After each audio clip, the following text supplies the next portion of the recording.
Hello friends, ओसप coding के channel पर आपका हार्दिक स्वागत है। दोस्तों, आज हम एक बहुत इंपॉर्टेंट कॉन्सेप्ट की बात यहाँ पर कर रहे हैं। आपको नॉलेज में होगा, कई बार जब हम कॉम्पिटिटिव प्रोग्रामिंग की तैयारी करते हैं या कुछ ड्रीम आईटी एमएनसीज को टारगेट करते हैं और ऐसा भी सुनते हैं कि कंपनीज जो है वो पैटर्न प्रोग्रामिंग को लेकर या नेस्टेड लूप के लॉजिक को लेकर कई बार क्वेरीज करती, कई सारे प्रोग्रामिंग प्रॉब्लम्स आपको देती है रूटीन में। तो ये पैटर्न की प्रॉब्लम्स को आज हम डिस्कस कर रहे हैं। कई बार आपने सुना होगा कि स्टार पैटर्न की बात की जाती है, नंबर पैटर्न्स की बात की जाती है या फिर अल्फ़ाबेट के पैटर्न्स की बात की जाती है। तो हम थोड़ा सा जेनरिक बात कर रहे हैं। कई बार क्या होता है, एक ही जैसे पैटर्न के कई सारे प्रोग्राम्स बनवा दिए जाते हैं, जबकि एक ही बार हम लोग प्रोग्राम को डिस्कस करेंगे और इससे मिलते जुलते हम लोग लगभग सारे पैटर्न्स इसी लेक्चर में कवर कर लेंगे। तो इससे आपके भी कॉन्सेप्ट क्लियर होंगे। ऐसा कई बार होता है कि कई बार हम ऑब्जर्व करते हैं मल्टीपल प्लेटफॉर्म पर या अलग अलग रिसोर्सेज में जाके कि एक जैसे पैटर्न को लेके भी कई तरह के मतलब अलग अलग बनाने की कोशिश की जाती है, लेकिन इसकी रिक्वायरमेंट नहीं होती है। आपको सिर्फ फंडामेंटल समझना है बस। जैसे ही आपने फंडामेंटल समझा, आपके लिए पैटर्न की प्रोग्रामिंग बिल्कुल आसान हो जाएगी। तो हम लोग डिस्कस करेंगे वन बाय वन। मैंने नंबर यहाँ पर इसलिए लिखे हैं कि लॉजिक समझने के लिए नंबर ज़रूरी है। अगर आपके माइंड में नंबर्स की मैपिंग प्रॉपर चलती है नेस्टिंग में, तो फिर हम इस पैटर्न के, इस शेप के सारे प्रोग्राम बना सकते हैं। मतलब अगर हमने ये प्रोग्राम बना लिया तो फिर आपके लिए ये वाला पैटर्न भी पॉसिबल हो जाएगा। सिमिलर इसी लेक्चर में हम इसको भी कवर कर लेंगे कि आपको स्टार का शेप बनाना है। इसी के बजाय कभी ए बी सी डी ऐसा कुछ आ रहा होगा तो ही पॉसिबल है।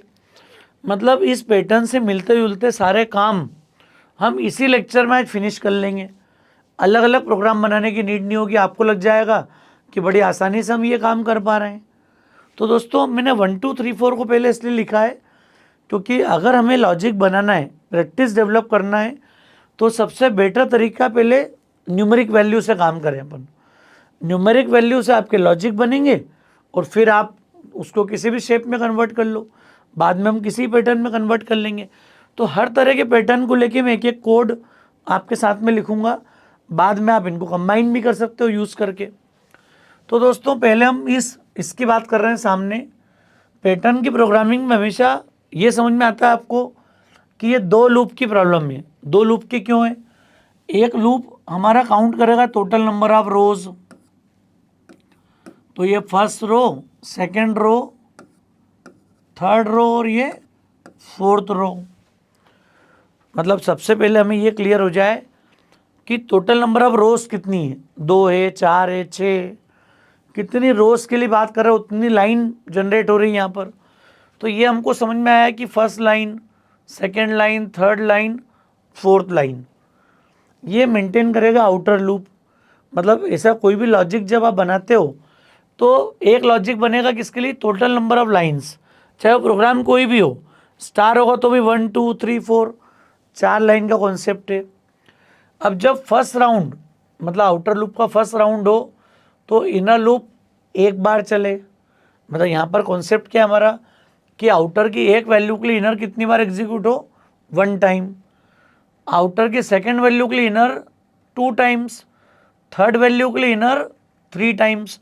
मतलब यहाँ पर नोटिस क्या कर रहे हैं हम लोग कि आउटर लूप जो है वो कंट्रोल कर रहा है आपकी इन वैल्यूज़ को, कि जहाँ तक इनर लूप आपका प्रोसेस होगा तो एक लूप को तो मान लेंगे कि आई कंट्रोल करेगा, that is our outer loop. आपको याद होगा हमने इसके पहले भी सीरीज़ के प्रोग्राम्स किए थे और नेस्टिंग को ऑब्जर्व किया था कि नंबर ऑफ टर्म कंट्रोल करता आउटर लूप। फिर आपको इवन, ऑड, स्क्वायर जो भी लेना है नेक्स्ट लेवल पे, वो सब हम इनर लूप में प्रोसेस करते हैं। सिमिलर लॉजिक अपने को यहाँ अप्लाई करना है कि जब भी हम पैटर्न की बात करते हैं तो हमारा कॉन्सेप्ट कैसे काम करता है। तो आप ये देखो कि ये तो हो गया आउटर लूप की प्रोसेस, और इनर लूप का मूवमेंट क्या है? 1 1 2 1 2 3। मतलब ये जो जे आपका है, ये स्टार्ट तो हर बार 1 से होता है, ये भी फिक्स हो गया। क्यों फिक्स हो गया? क्योंकि आप देखोगे हर राउंड में फर्स्ट राउंड में भी 1 से स्टार्ट है वो। जब I2 था तो भी ये स्टार्ट 1 से ही हुआ। I जब 3 हुआ, थर्ड राउंड आया, तो भी inner loop J will start from 1। Fourth round आया, फिर 1 से स्टार्ट हुआ। मतलब आपको ये समझ में आ गया कि J भी 100% 1 से स्टार्ट होगा। तो हम लोग कोड थोड़ा सा लिखना शुरू करते हैं कि आउटर लूप के लिए लॉजिक क्या हो गया। दोस्तों पूरा कोड नहीं लिख रहा हूँ, आप मेन वगैरह सब कुछ लिख के और ये कोड अंदर लगाना है आपको। I और J डिक्लेयर कर लेना वेरिएबल्स को यहाँ पर। तो हमने ये ले लिया I1, अभी ले लिया मैंने I लेस देन और इक्वल टू 4 और I प्लस प्लस। अब इनर लूप की प्रोसेस भी आपको दिखती है कि एक लूप आपको अंदर लगाना है। और J की क्लैरिटी क्या हो गई हमको यहाँ पर, ये J की क्लैरिटी हो गई है 1 1 2 1 2 3 1 2 3 4, कुछ भी आ सकता है ये, या फिर कोई और रिक्वायरमेंट आ जाएगी तो भी बना सकते हैं उसको अपन। अभी जो सामने केस दिया पहले उसकी बात कर रहे हैं हम यहाँ पर।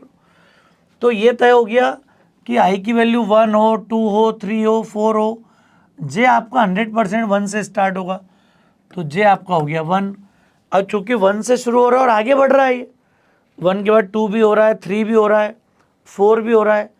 मतलब ये जो लॉजिक आएगा, आप देखो इस बात को समझो यहाँ पर कि जब I 1 है, जब I का फर्स्ट राउंड है, तो हम लोग क्या नोटिस कर रहे हैं यहाँ पर कि I की वैल्यू जब 1 होगी तो जो J का लूप है, जो J वाला लूप है आपका, ये कंडीशन लिख रहा है J less than equal to 1, क्योंकि मुझे एक ही J लेस देन और इक्वल टू 1 और J प्लस प्लस। ये मैं कब लिख रहा हूँ इनर लूप को, जब I कितना हो 1 हो। जैसे सेकेंड राउंड आएगा I2 होगा, तो मैं चाहूँगा कि 1 और 2 दो प्रिंट हो जाए, तो फिर J की कंडीशन मुझे मॉडिफाई करके कितनी करना पड़ेगी 2, तब वो 2 बार चलेगा। फिर जब I मेरा 3 हो जाए तो फिर आपको J को लेस देन इक्वल टू 3 करना पड़ेगा ताकि 1 2 और 3 प्रिंट कर दे वो। और जब I हमारा 4 होगा तो आपकी कंडीशन चेंज होकर कितनी हो जाएगी, J लेस देन और इक्वल टू 4, ताकि हम 1 2 3 4 4 वैल्यू प्रिंट कर पाएँ। तो इसका मतलब हो गया ये 1 2 3 4 ऐसा बार बार चेंज तो नहीं कर पाएंगे अपन। कर सकते हो क्या लूप में आप चेंज, कि पहले एक के लिए चलाया फिर जाके चेंज नहीं कर पाओगे आप। तो हम लोग जनरलाइज कर दें इस कॉन्सेप्ट को कि जब ये 1 होता है तो ये 1 के लिए चलता है, ये 2 होता है तो ये 2 के लिए चलता है, ये 3 होता है तो ये 3 के लिए चलता है। इसका मतलब है कि J चलता है किसके लिए, less than equal to I के लिए। बड़ा आसान काम हो गया, बिल्कुल सिंपल काम। क्या कर दिया हमने यहाँ पर, J को हमने चला दिया लेस देन और इक्वल टू I तक। देखो अब इसको आप, अब कोई बचा ही नहीं है प्रोग्राम में, कंट्रोलिंग वेरिएबल आ गए आपके, लूप प्रॉपर अगर रन हो रहा है, अब आपको प्रिंट करना है बस। तो सबसे पहला काम क्या कर दिया हमने, प्रिंट एफ। हालांकि यहाँ पर बिगिन एंड की नीड नहीं है, आप इसको हटा भी सकते हो। अभी जब नीड आएगी, जब इसको समझेंगे, बात करेंगे अपन, यह आ जाएगा %d, और एक ही कैरेक्टर की स्पेस देना हो तो एक की दे दो, टेप देना हो तो टेप वाली स्पेस आ जाएगी इन दोनों के बीच में। चिपका के लिखना हो तो बिना स्पेस के दे दो आप इसको, थोड़ा सा एक आध कैरेक्टर की स्पेस आप दे दो साथ में यहाँ पर। और फिर हमने क्या प्रिंट कर दिया, J।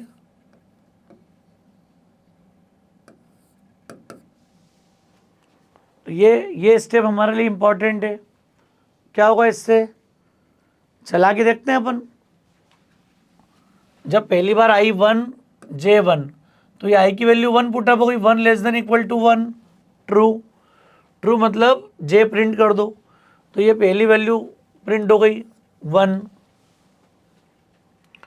अब जैसे ये 2 हुआ, 2 less than equal to 1, false. False के बाद आप क्या चाहते हो कि लाइन चेंज हो जाए, तो इस फॉर लूप के अलाइनमेंट से हमने यहाँ पर लिख दिया प्रिंट एफ और न्यू लाइन। ये न्यू लाइन मैंने ऊपर क्लब नहीं करा है दोस्तों, यहाँ पर छोटा सा सिंपल सा कोड है क्योंकि जब मैं 1 2 3 4 लिखता हूँ तो मेरे लिए ज़्यादा आसान है इसको बनाना, इसको करना। देखते हैं अपन पैटर्न को। अब ये ऊपर गया, लाइन चेंज हो गई, आई इज नाउ 2, जैसे 2 हो गया तो जे फिर 1।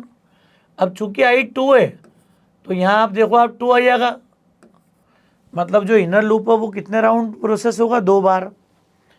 जे 1 less than equal to 2 true, फिर जे की वैल्यू प्रिंट कर दी, मतलब यहाँ पर प्रिंटिंग पहले क्या हो गई थी 1 पहला वाला, फिर लाइन चेंज हुई थी, फिर 1 प्रिंट हो गया। अब ये ऊपर गया 2 लेस देन इक्वल टू 2, 2 से छोटा है बराबर है, ट्रू। ट्रू मतलब फिर जे प्रिंट कर दो, तो एक स्पेस के बाद कितना प्रिंट हो गया, 2। पॉइंट समझ में आ रहा होगा आपको। अब जैसे ये 3 हुआ, 3 less than equal to 2, false. False मतलब यहाँ आ गए प्रिंट एफ न्यू लाइन, फिर यहाँ से लाइन चेंज हो गई, यहाँ कर्सर आ गया वापस नेक्स्ट लाइन पे। आई कितना हो गया, 3, जे फिर से कितना हो गया 1, और ये 2 के भैया आप कितनी बार चलेगा, 3 टाइम्स। तो 1 लेस देन इक्वल टू 3 तक आपको इसको प्रोसेस करना है 1 बाय 1। अब ये लूप 3 बार चलेगा, 3 बार चलेगा, आपको आउटपुट दे देगा 1 2 3।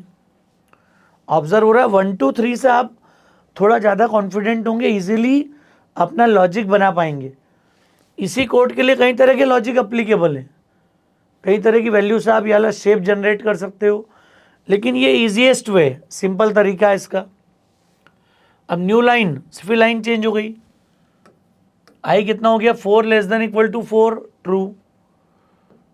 ये फिर 1, और अब ये कितनी बार चलेगा, 4 टाइम्स, तो ये लूप 4 बार चला, 1 2 3 4, 1 2 3 4, मतलब ये जब 1 हुआ तो 1, फिर 2 3, मतलब प्रिंट कौन हो रहा है, जे प्रिंट हो रहा है यहाँ पर।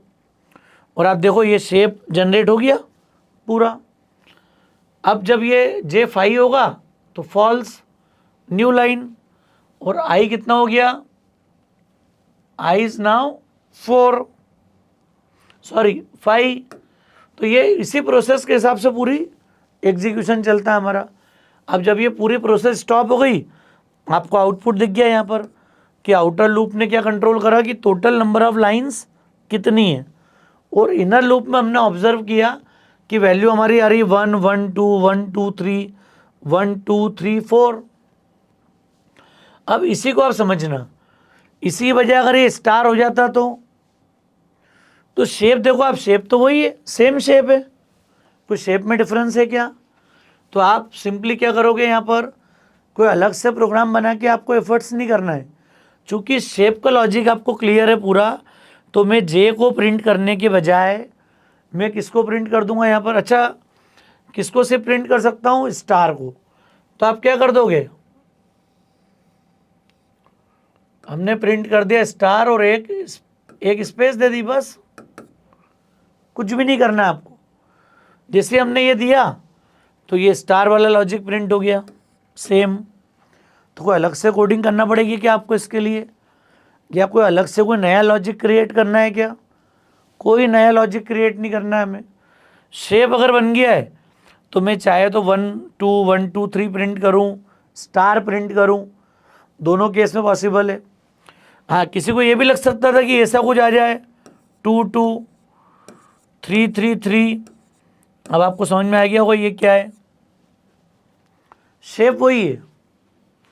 पहले जे की वैल्यू चूंकि चेंज हो रही तो प्रिंट हो रही थी, यहाँ पर फर्स्ट राउंड में आई पूरा 1 है, सेकेंड राउंड में आई 2 है, थर्ड राउंड में आई 3 है, फोर्थ राउंड में आई 4 है, और वैल्यू फिक्स आ रही है। मतलब लूप तो चल रहा है, इनर लूप कंट्रोल हो रहा है, लेकिन वो प्रिंट किसको कर रहा है, आई को। तो ये वाला पैटर्न भी बन जाएगा सेम। क्या करोगे आप उसके लिए, अभी स्टार आपको समझ में आ गया होगा क्या कर रहे हैं अपन। आप अगर ये वैल्यू देते तो इसको देख के समझ में आया था कि कुछ भी नहीं, वही प्रोग्राम था जहाँ पर जे जहाँ लिखा था हमने वहाँ क्या लिख दिया आप, आई।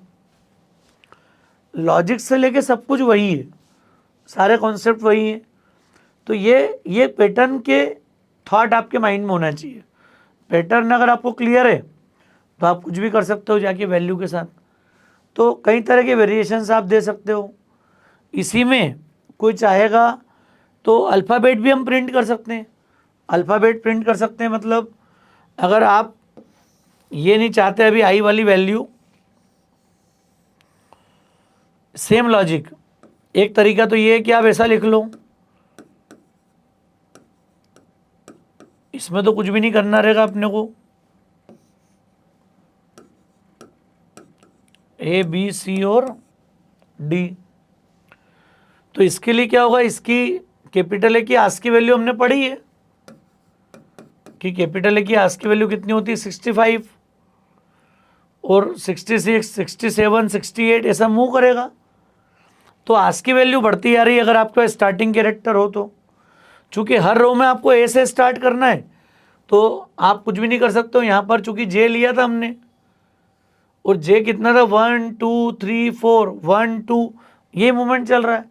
तो एक तरीका तो यही हो गया कि आप 64 प्लस जे या जे प्लस 64 ले लो, तो भी ये ABCD प्रिंट होगा और इसको परसेंटेज डी से मैं कन्वर्ट कर दूंगा परसेंटेज सी में। तो आप परसेंटेज सी लगा दो यहाँ पर। और या फिर इनर लूप जब जब स्टार्ट होता है, जब हर राउंड स्टार्ट हो तो यहाँ पे कैरेक्टर ले लो आप सिंगल कोट्स में ए, और उसी को प्रिंट करो कैरेक्टर को ही, और हर राउंड के बाद कैरेक्टर बढ़ाते जाओ। ये भी एक तरीका हो सकता है, ये भी एक चॉइस है आपके पास करने के लिए कि अगर आपको ये नहीं करना हो 64 प्लस जे क्या हुआ, जे 1 होगा तो 64 प्लस 1 65, तो ये कैरेक्टर कैपिटल ए प्रिंट कर देगा यहाँ पर। ये स्मॉल ए होता तो स्मॉल ए की वैल्यू होती 97, तो हम कर देते 96 प्लस जे, तो ये स्मॉल ए की सीरीज आएगी ए बी सी डी। समझ में आ रहा है केस? कॉन्सेप्ट आपको क्लियर है यहाँ पर कि छोटे छोटे से वेरिएशन करके हम इन सारे प्रोग्राम को बना सकते हैं। कोई बहुत बड़ा काम हमें नहीं करना है इसके लिए। ठीक है दोस्तों, समझ में आ रहा है कॉन्सेप्ट? हाँ, अगर ऐसा कुछ होता कि आपको इसके बजाय कंटिन्यू अल्फ़ाबेट बढ़ा रहे हैं, ए बी सी बोल दिया आपको, फिर D E F G H I J, ऐसा कुछ है, तो अब इसमें तो हम वो 64 प्लस वाला फार्मूला नहीं लगा पाएंगे क्योंकि हर बार जे की वैल्यू चेंज हो रही है। तो चेंज होके फिर से वो ए पे इनिशियलाइज हो जाएगा। तो ऐसे केसेस में हम लोग क्या करेंगे, ये केस समझ लो आप थोड़ा सा, कंटिन्यू कैरेक्टर बढ़ रहे हैं तो आप क्या करोगे, जब फर्स्ट टाइम हमारा लूप शुरू हुआ उसके पहले ही हमने एक कैरेक्टर वेरिएबल ले लिया CH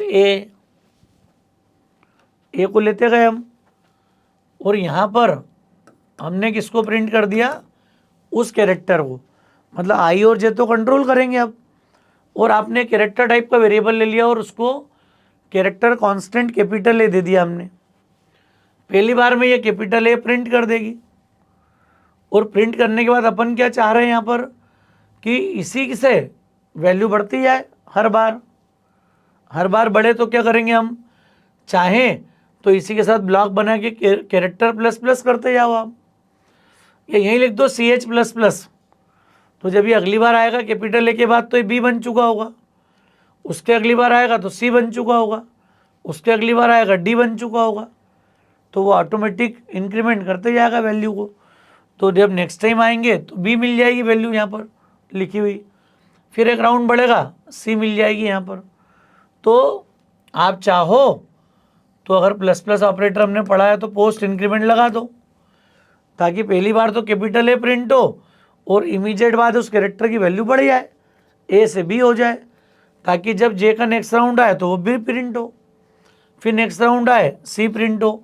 तो प्रिंटफ में हमने उसको अप्लाई कर दिया यहाँ पर CH प्लस प्लस, तो capital A capital B capital C, और कंटिन्यू आगे बढ़ते जाएगा ये, चाहे जे की वैल्यू कितने से भी इनिशियलाइज हो, आई की वैल्यू कितने से भी इनिशियलाइज हो। हर बार जब एक कैरेक्टर प्रिंट होगा तो कैरेक्टर की वैल्यू अपडेटेड होगी, नया कैरेक्टर आ जाएगा हमारे साथ में। तो दोस्तों कॉन्सेप्ट समझ में आ रहा होगा आपको। बहुत सिंपल प्रोग्राम है। इस पैटर्न के कई सारे प्रोग्राम लॉजिक बना सकते थे अपन। एक और लॉजिक मेरे माइंड में आ रहा है यहाँ पर। स्टार सबको क्लियर हो गया होगा अभी, सबसे आसान है। 1 2 3 4 का लॉजिक क्लियर हो गया, वहाँ स्टार लगा दो आप जाके। सेम केस में आप देख सकते हो कि अगर आपको ये 1 2 3 4 जो अभी दिया है, इसको ऐसा बनाया होता कभी 1 2 1 3 2 1 4 3 2 1, अब देखो शेप वही है, बस हो क्या रहा है कि जब I2 है तो J स्टार्ट 2 से हो रहा है, I3 है तो J 3 से स्टार्ट हो रहा है, I4 है तो J 4 से स्टार्ट हो रहा है। अगर ये वाला केस आता तो मैं यहाँ क्या चेंज कर दूंगा, अब थोड़ा सा चेंज है, लूप कंट्रोल नया हो गया। J स्टार्ट होगा I से, जब I1 है तो 1 से स्टार्ट हुआ, वो लास्ट वैल्यू सब में देखो कहाँ तक चल रहा है, ये 1 तक।